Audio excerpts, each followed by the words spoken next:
Welcome to the Nerd Party. Hello everybody, I'm Charlene Schmidt. I'm Patrick Schmidt. We just watched And the Sky Full of Stars, episode 8 of Babylon 5's first season, and now it's time to babble for 5. So, what were you doing during the war? Not being interrogated by the Grey Council, I can tell you that much. Yeah, so that's pretty much what we're going to be talking about in our Babble for 5, because we learn a little bit about what Franklin was doing in the war, a very mysterious element with Delenn, and a lot with Sinclair. So this is how slow I am sometimes. I have a terrible confession to make. Every time we watch this show and we watch the intro and 10 years after the Earth-Minbari War, I never made the connection that there might be some trouble between Delenn and all the humans on board. Because she's a Minbari. Right. Yeah. I don't know why I was so slow to catch on to that, but I think it was... Why. Well, okay. Why? I mean, it's the nice, soothing voice. It's the fact that, well, since episode 2, when she did pull a PPG out and try to shoot the Soul Hunter, we've not really seen any violence with her or anything like that. She's been a fairly mysterious character. We don't really know a whole lot about her. Honestly, we don't really know a lot about the war and why it came to an end. And my assumption was, well, they're so friendly with each other, it must have come to some sort of amicable conclusion. It doesn't sound like that anymore. So this changes my whole perspective on what that war was about, what it was like, why it ended, and why there might be some certain tensions on this particular ship that I didn't fully understand before. Based on what you have learned, what do you make of the Earth-Minbari War?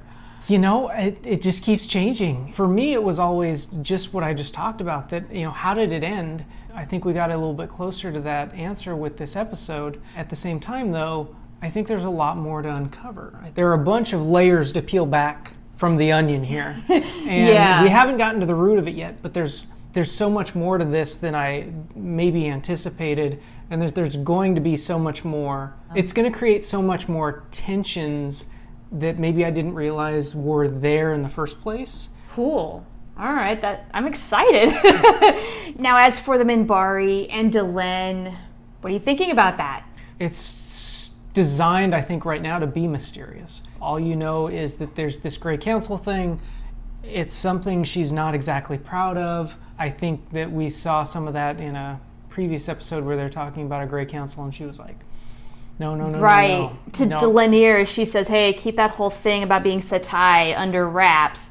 We don't know why. Okay, so we're 8 episodes in now, and I think it feels like everything I thought I knew about the Minbari is starting to change ever so slowly, and I don't know that I have a good answer for who they are and what they're about. Still just very mysterious. Okay, so just to clarify, you thought that maybe things ended somewhat peacefully, so you thought maybe the Minbari were a somewhat peaceful people before this episode? Yeah, okay, I just want to make sure I understood. So now it's just what? Right. Now that I sort of know a little bit more about how it ended, now I'm curious about how did it start? Now, how about from Sinclair's point of view? We have this weird little flashback to The Gathering, the pilot, which we did not watch. The Minbari is saying, there is a hole in your mind. Thoughts? What do you think? What are you thinking about that quote in particular? And then also Sinclair, he's kind of doing what you're doing. He's uncovering a little bit of a spot where he has no recollection of what happened for 24 hours in his life. I don't know enough to even speculate what that's about. I have a hole in my brain that won't let me do it. I know it's going to come back to bite him eventually. I know he's going to be in some situations where he doesn't understand what's going on. Any other thoughts that you have? Because I think for as many things as we learn in this episode, it raises a lot more questions than it answers. Absolutely. More questions than answers, more problems than solutions, more things I don't understand than things I do understand. I think we've talked a little bit in the past in other episodes about how episodic it kind of is at the start. Yeah. This sets the seed, I think, for a long arc of stories. I think this is where we start to see maybe this show break out into other places. And I think this is the beginning of that. I'm intrigued. I'm in.